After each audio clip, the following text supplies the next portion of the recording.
날마다 솟는 샘물과 함께하는 오늘의 큐티 시간입니다.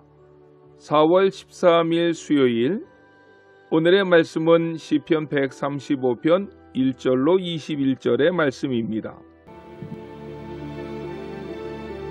할렐루야. 여호와의 이름을 찬송하라. 여호와의 종들아 찬송하라. 여호와의 집, 우리 여호와의 성전, 곧 우리 하나님의 성전 뜰에 서 있는 너희여, 여호와를 찬송하라. 여호와는 선하시며 그의 이름이 아름다우니 그의 이름을 찬양하라. 여호와께서 자기를 위하여 야곱 곧 이스라엘을 자기의 특별한 소유로 택하셨음이로다. 내가 알거니와 여호와께서는 위대하시며 우리 주는 모든 신들보다 위대하시도다. 여호와께서 그가 기뻐하시는 모든 일을 천지와 바다와 모든 깊은 데서 다 행하셨도다. 안개를 땅끝에서 일으키시며 비를 위하여 번개를 만드시며 바람을 그 곳간에서 내시는도다. 그가 애굽의 처음 난 자를 사람부터 짐승까지 치셨도다. 애굽이여, 여호와께서 내게 행한 표적들과 징조들을 바로와 그의 모든 신하들에게 보내셨도다. 그가 많은 나라를 치시고 강한 왕들을 죽이셨나니 곧 아모리인의 왕 시혼과 바산 왕 옥과 가나안의 모든 국왕이로다.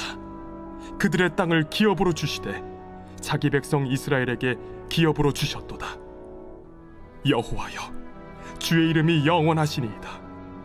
여호와여, 주를 기념함이 대대에 이르리이다.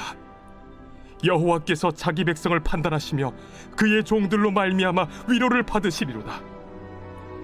열국의 우상은 은금이요 사람의 손으로 만든 것이라 입이 있어도 말하지 못하며 눈이 있어도 보지 못하며 귀가 있어도 듣지 못하며 그들의 입에는 아무 호흡도 없나니 그것을 만든 자와 그것을 의지하는 자가 다 그것과 같으리로다. 이스라엘 족속아, 여호와를 송축하라. 아론의 족속아, 여호와를 송축하라. 레위 족속아, 여호와를 송축하라. 여호와를 경외하는 너희들아, 여호와를 송축하라. 예루살렘에 계시는 여호와는 시온에서 찬송을 받으실지어다. 할렐루야. 새로운 아침입니다. 엘로이, 하나님은 나를 살피시는 분이십니다. 오늘은 고난주간의 한가운데 있는 수요일입니다. 고난의 한 주간에는 예루살렘의 입성, 성전 숙청, 감람산 강화, 성만찬 제정, 예수님의 겟세마네 동산의 기도, 체포와 신문, 십자가와 처형, 장사 등 그야말로 예수님의 공생애의 절정을 이루는 사건들로 가득합니다. 그 클라이막스는 십자가 사건일 것입니다.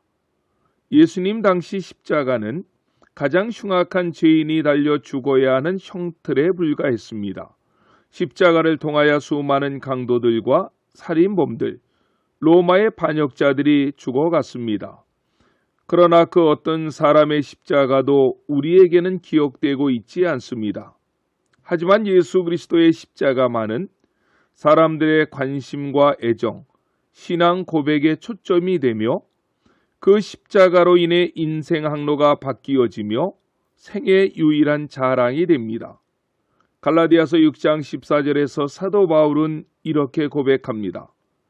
그러나 내게는 우리 주 예수 그리스도의 십자가 외에 결코 자랑할 것이 없으니 그리스도로 말미암아 세상이 나를 대하여 십자가에 못 박히고 내가 또한 세상을 대하여 그러하니라. 아멘. 그러나 내게는 우리 주 예수 그리스도의 십자가 외에 결코 자랑할 것이 없다는 말씀의 원문의 뜻은 하나님은 십자가 외에 그 어떤 다른 것도 자랑하는 것을 용납하지 아니하셨다라는 뜻입니다. 사도 바울의 삶 속에서는 자랑할 것이 없어서 십자가만 자랑한다고 고백한 것이 아닙니다. 빌립보서 3장 4절 말씀에 보면 이렇게 말씀합니다. 그러나 나도 육체를 신뢰할 만하니 만일 누구든지 다른 이가 육체를 신뢰할 것이 있는 줄로 생각하면 나는 더욱 그러하니라. 아멘.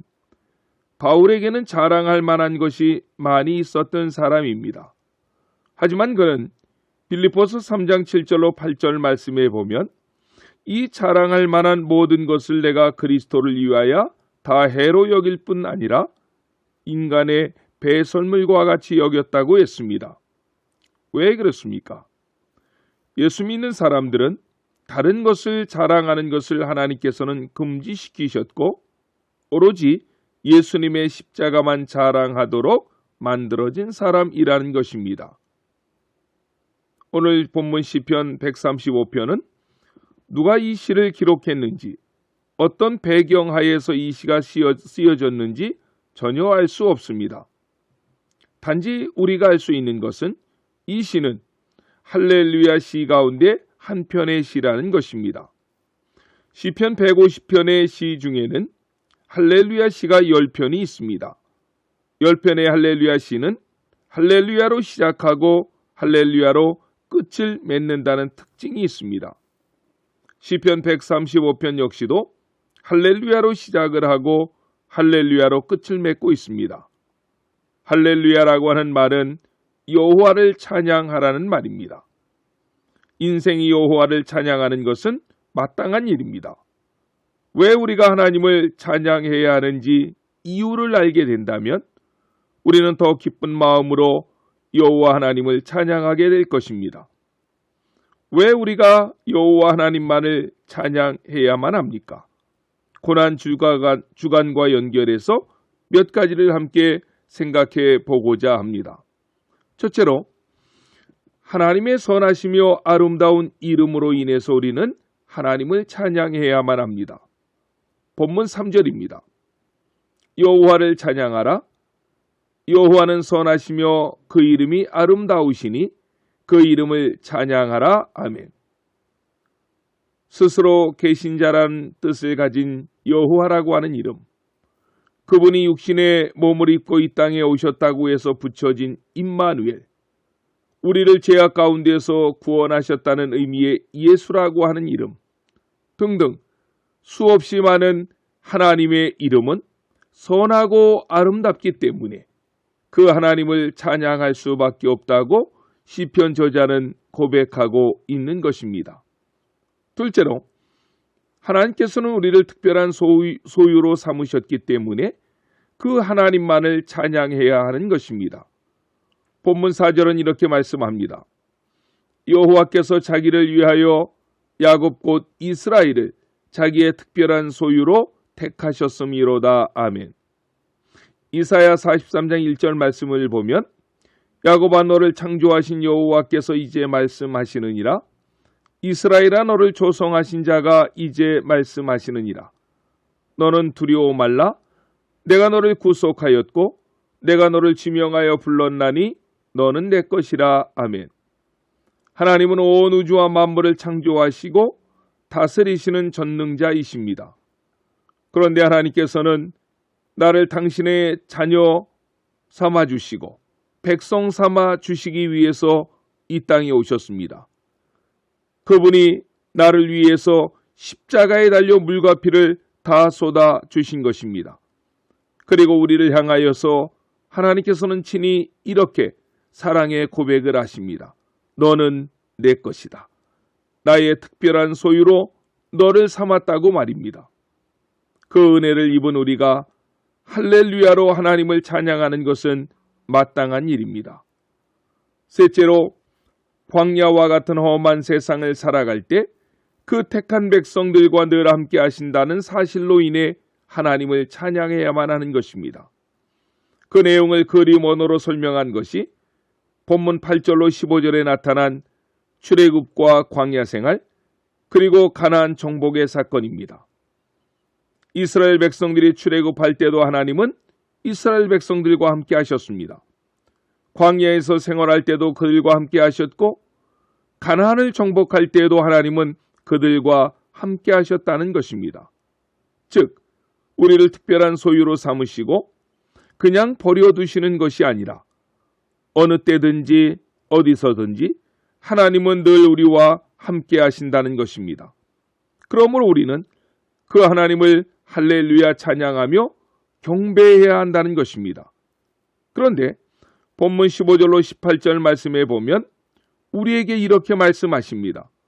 미련한 이방인들은 그런 하나님을 찬양하는 대신에 입이 있어도 말하지 못하고 눈이 있어도 보지 못하며 귀가 있어도 듣지 못하는 인간의 수공물에 불과한 우상에게 하나님께 드릴 찬송과 영광을 대신 드리고 있다는 것입니다.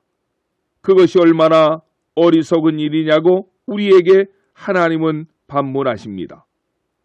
찬양과 경배의 대상은 하나님 한 분밖에 없습니다. 고난의 한 주간 온전함으로 하나님의 사랑과 주님의 십자가 구속을 생각하며 성삼위 하나님께만 할렐루야 찬송과 영광을 돌려드리시는 안천교회 모든 성도님들이 되시기를 성삼위 하나님의 이름으로 간절히 축원합니다. 아멘. 주기도로 예배를 마치시고 오늘도 우리에게 주신 하나님의 말씀을 붙잡고 하나님 앞에 간절히 기도하시겠습니다. 하늘에 계신 우리 아버지, 아버지의 이름을 거룩하게 하시며 아버지의 나라가 오게 하시며 아버지의 뜻이 하늘에서와 같이 땅에서도 이루어지게 하소서. 오늘 우리에게 일용할 양식을 주시고 우리가 우리에게 잘못한 사람을 용서하여 준 것 같이 우리 죄를 용서하여 주시고 우리를 시험에 빠지지 않게 하시고 악에서 구하소서. 나라와 권능과 영광이 영원히 아버지의 것입니다. 아멘.